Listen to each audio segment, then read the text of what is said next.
അടുത്തിടെ ഒരു വീഡിയോ വൈറലായി. റഷ്യയുടെ ഏറ്റവും മികച്ച വ്യോമ പ്രതിരോധ സംവിധാനമായ S-400 ട്രയംഫ് എയർ ഡിഫൻസ് സിസ്റ്റത്തെ ATACMS എന്ന ഉക്രൈനിയൻ വ്യോമസേന ആക്രമിച്ച് നശിപ്പിക്കുന്നു. ആ വീഡിയോയിൽ ഈ എയർ ഡിഫൻസ് സിസ്റ്റം തന്നെ പ്രതിരോധിക്കാനായി ഇന്റർസെപ്റ്റർ മിസൈൽസ് ഉപയോഗിക്കുന്നത് നമുക്ക് വ്യക്തമായി കാണാൻ കഴിയും. എന്നിട്ടും ATACMS ആ വ്യോമ പ്രതിരോധ സംവിധാനത്തെ ആക്രമിക്കുകയും പൂർണ്ണമായും നശിപ്പിക്കുകയും ചെയ്യുന്നു. ഈ സംഭവത്തിന് ശേഷം S-400 വ്യോമ പ്രതിരോധ സംവിധാനം ആകെ പാഴ്വേലയാണെന്ന് അമേരിക്കൻ രാജ്യങ്ങൾ അവകാശപ്പെടുന്നു. ബില്യൺ കണക്കിന് ഡോളർ വിലമതിക്കുന്ന S-400 വ്യോമ പ്രതിരോധ സംവിധാനമാണ് ഇന്ത്യ, ചൈന, തുർക്കി എന്നീ രാജ്യങ്ങൾ ഉപയോഗിക്കുന്നത്. തങ്ങൾക്ക് F-35 വേണ്ട എന്നും S-400 മതിയെന്നും തുർക്കി അവകാശപ്പെടുന്നു. S-400 വ്യോമ പ്രതിരോധ സംവിധാനത്തിന് അത്രത്തോളം പ്രാധാന്യം നൽകിയിട്ടുണ്ട്. എന്നാൽ ഈ രാജ്യങ്ങൾ ചെയ്യുന്നത് വലിയ തെറ്റാണെന്നാണ് പാശ്ചാത്യ ജനത പറയുന്നത്. അതിനാൽ ഈ ഒരു വീഡിയോ ക്ലിപ്പിലൂടെ എന്ത് സംഭവിച്ചു എന്നുള്ളതും അവസാനം നമ്മൾ എങ്ങനെയുള്ള ഒരു നിഗമനത്തിൽ എത്തണമെന്നുള്ളതും നമ്മുടെ വീഡിയോയിലൂടെ കാണാം.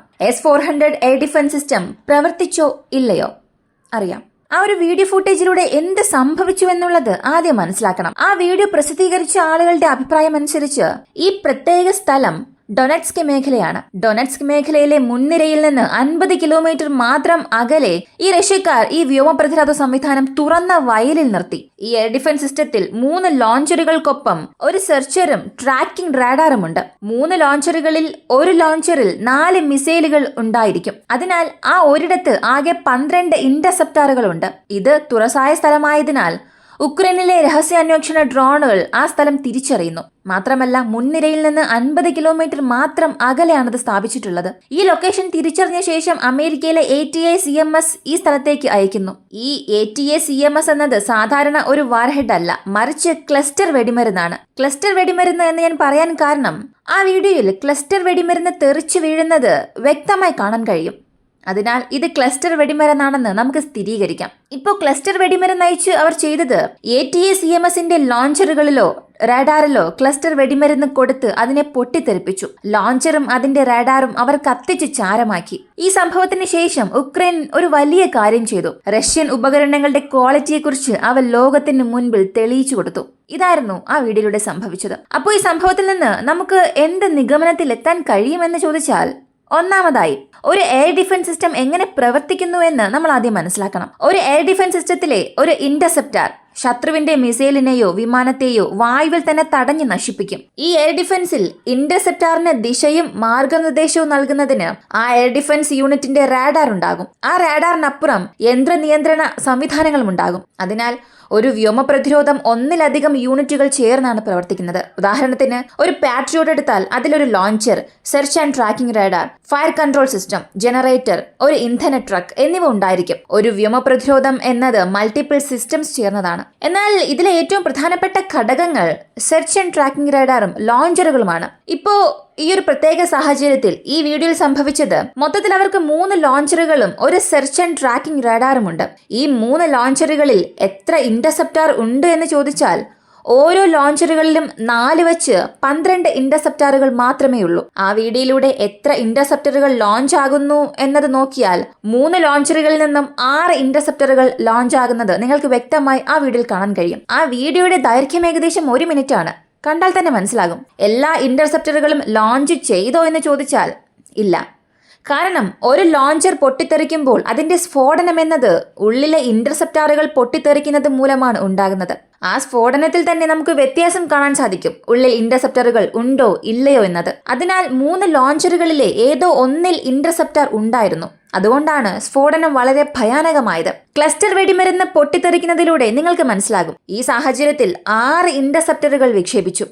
ലോഞ്ചറിനുള്ളിൽ 1-2 ഇന്റർസെപ്റ്ററുകൾ ഉണ്ടായിരുന്നിരിക്കാം. അതാണ് നമ്മുടെ ഒരു ഊഹം. ലോഞ്ചറിനുള്ളിൽ എത്ര ഇന്റർസെപ്റ്ററുകൾ ഉണ്ട് എന്നതാണ് അജ്ഞാതമായ കാര്യം. ലോഞ്ചറിനുള്ളിൽ 6 ഇന്റർസെപ്റ്ററുകൾ ഉണ്ടെന്നത് അറിയപ്പെടുന്ന ഒരു കാര്യം. അതിനാൽ വെറും 4 മിനിറ്റിനുള്ളിൽ 50% ഇന്റർസെപ്റ്ററുകൾ ലോഞ്ച് ചെയ്തു. ഇങ്ങനെ ലോഞ്ച് ചെയ്താൽ അതിന് ഒരു കാരണമേ ഉണ്ടാകൂ. ഉക്രൈൻ പല ദിശകളിൽ നിന്ന് ഒന്നിലധികം മിസൈലുകൾ വിക്ഷേപിച്ചു. അവർ ഒരു ATACMS മാത്രമല്ല അയച്ചത്. അവർ വ്യോമ പ്രതിരോധത്തിനെതിരെ ഒന്നിലധികം റോക്കറ്റുകളും വിക്ഷേപിച്ചു. തുടക്കത്തിൽ വ്യോമ പ്രതിരോധത്തെക്കുറിച്ച് ഞാൻ നിങ്ങളോട് ചെറുതായി ഒന്ന് പറഞ്ഞു. ശത്രു വിമാനമായാലും മിസൈൽ ആയാലും നമ്മുടെ ഇന്റർസെപ്റ്റർ ഉപയോഗിച്ച് നശിപ്പിക്കാം. അങ്ങനെ നശിപ്പിക്കണമെങ്കിൽ നമുക്ക് വേണ്ടത്ര ഇന്റർസെപ്റ്ററുകൾ ഉണ്ടായിരിക്കണം. നിങ്ങൾ ഈ 3 ലോഞ്ചറുകൾ ചേർത്താൽ 12 ഇന്റർസെപ്റ്റർ മാത്രമേ ഉണ്ടാകൂ. അപ്പോൾ ഉക്രൈൻ 13 ATACMS അയക്കുകയാണെങ്കിൽ വ്യോമ പ്രതിരോധ സിസ്റ്റം ആ പരിധിയിലേക്ക് കാണില്ല.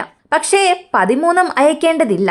S-400 എയർ ഡിഫൻസ് സിസ്റ്റത്തിന്റെ ഇന്റർസെപ്റ്റർ നിരക്ക് എന്നത് നിങ്ങൾക്ക് 2 ഇന്റർസെപ്റ്ററുകൾ 1 ലക്ഷ്യത്തിലേക്ക് അയച്ചാൽ 90% റിസൾട്ട് ലഭിക്കും.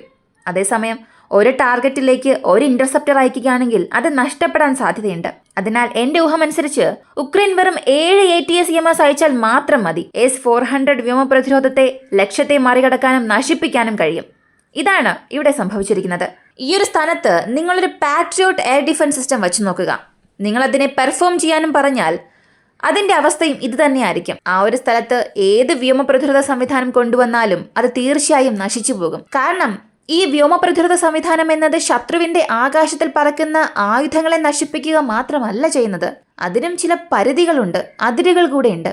അത് ഒരു മാന്ത്രിക ആയുധമൊന്നുമല്ലല്ലോ. ഇതിന് 12 ഇന്റർസെപ്റ്ററുകൾ മാത്രമേ ഉള്ളൂ. ശത്രു അതിന്റെ സ്ഥാനം മനസ്സിലാക്കുകയും 13 മിസൈലുകൾ അയക്കുകയും ചെയ്താൽ നിങ്ങൾ എങ്ങനെ തടയും? നിങ്ങൾക്ക് ഒരു സെർച്ചിങ് ട്രാക്കിംഗ് റേഡാറുമുണ്ട്, പക്ഷേ അത് മാർഗനിർദ്ദേശം നൽകാനുള്ള ഒരു ഇന്റർസെപ്റ്റർ ഇല്ല. അതിനാൽ ഒരു വ്യോമ പ്രതിരോധം ലോകത്തെ ശക്തമാണ്. അത് ഒരിടത്ത് കൊണ്ടുവച്ചാൽ ഒന്നും മിസ്സാകില്ല എന്നൊന്നും നമുക്ക് ഒരിക്കലും പറയാൻ കഴിയില്ല. അതെങ്ങനെ ഉപയോഗിക്കണം, എവിടെ വയ്ക്കണം, എവിടെ മറച്ചു വയ്ക്കണം, ശത്രു അതിന്റെ സ്ഥാനം പ്രധാനമായും അറിയരുത്. നമ്മൾ ഒരു S-400 വാങ്ങുന്ന സമയത്ത് ഈ S-400 എവിടെയാണ് വച്ചിരിക്കുന്നത് എന്നതിന്റെ വിശദാംശങ്ങൾ ഇന്ത്യൻ സൈന്യം നൽകിയിട്ടുണ്ടോ എന്ന് ചോദിച്ചാൽ ഒരിക്കലുമില്ല.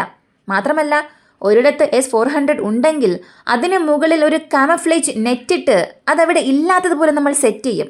മുകളിൽ നിന്ന് നോക്കിയാൽ അത് കാണുകയുമില്ല. അതിനാൽ വ്യോമ പ്രതിരോധത്തിന്റെ സ്ഥാനം ശത്രുവിന് ദൃശ്യമാകരുത്. എന്നാൽ ഇവിടെ സംഭവിച്ചത് ഇവർ അത് തുറന്ന വയലിൽ സ്ഥാപിച്ചിരിക്കുന്നു. ഇങ്ങനെ സ്ഥാപിച്ച ശേഷം ആ പ്രദേശത്ത് അവർ 3 ലോഞ്ചറുകൾ മാത്രമേ സ്ഥാപിച്ചുള്ളൂ.